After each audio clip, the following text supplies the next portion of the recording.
ಕಾಲಲ್ಲಿ ಹಿಡಿದು ಮಾತಾಡ್ಬೋದು. ಅವರೇನೆ ನನ್ನ ಮಗಳು ಹೆಂಗನ ಹೋಗ್ಲಿ ಅಂತ, ಹಾಳಾಗಿ ಹೋಗ್ಲಿ ಅಂತ ಬಿಟ್ಮೇಲೆ ನನ್ನ ಗಂಡನ ನಾನು ಏನು ಮಾತಾಡೋಕ್ಕಾಗುತ್ತಲ್ಲ, ನಾನು ಏನು ದಬಾಯಿಸೋಕ್ಕಾಗುತ್ತೆ ಹೇಳಿ? ಅವನು ಕೇಳೋ ಪ್ರಶ್ನೆಗಳಿಗೆ, ಕೇಳೋ ಮಾತುಗಳಿಗೆ ಇವತ್ತು ನಾನು ಉತ್ತರ ಕೊಡೋಕ್ಕಾಗಲ್ಲ. ಯಾಕಂದರೆ ನನ್ನ ಹತ್ರ ಆ ಥರ ಉತ್ತರ ಇಲ್ಲ. ನನ್ನ ಲೈಫ್ನ ನಾನು ಹಾಳು ಮಾಡ್ಕೊಬಿಟ್ಟೆ. ಅದಕ್ಕೆ ಅವನು ಎಷ್ಟು ಹೇಳಿದ್ರು ನನಗೆ ಕನ್ವಿನ್ಸ್ ಆಗ್ತಾ ಇಲ್ಲ.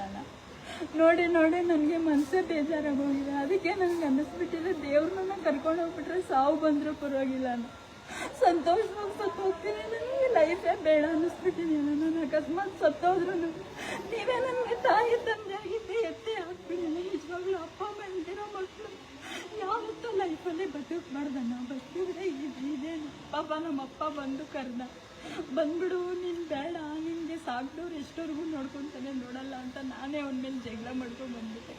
ನೀನು ಚಿಕ್ಕ ಇದ್ದಾಗ ನಾನು ನೋಡೋಕ್ಕೆ ಬರಲಿಲ್ಲ, ಆಗಲಿಲ್ಲ, ಬೇಡ, ನಾನು ಸಾಕ್ದವ್ರ ಮೇಲೆ ನನಗೆ ಹುಡುಕೊಂಡು ಯಾವತ್ತೂ ಹೋಗಿದ್ದೀರಾ?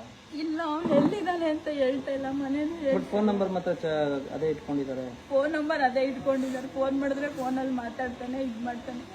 ಅವ್ನು ಎಲ್ಲಿದ್ದಾನೆ, ಏನು ಮಾಡ್ತಾನೆ ಅಂತ ಹೇಳಿಲ್ಲ. ಮಾತಾಡ್ಸಿದ್ರೆ ಸುಮ್ಮನೆ ನನ್ನ ಚೆನ್ನಾಗಿ ಮಾತಾಡ್ತಾನೆ. ಈ ಥರ ಯಾವ್ದಾನ ಆಶ್ರಮ ಬಂದರೆ ಯಾರಿಗಾನ ಗೊತ್ತಿದ್ರೆ ಫೋನ್ ಮಾಡಿ ಯಾರನ್ನ ವಿಚಾರಿಸಿದ್ರೆ, ಇವಳು ನನ್ನ ಬಿಟ್ಟೋಗಿ 4 ವರ್ಷ ಆಯಿತು, ಇವಳು ಬಂದರೆ ನನ್ನ ಮಗಳು ಹಾಳಾಗೋಗ್ತಾಳೆ, ಇದು ಮಾಡೋಗ್ತಾಳೆ, ಅದು ಮಾಡ್ತಾಳೆ ಅಂತ ಹೇಳ್ತಾಳೆ.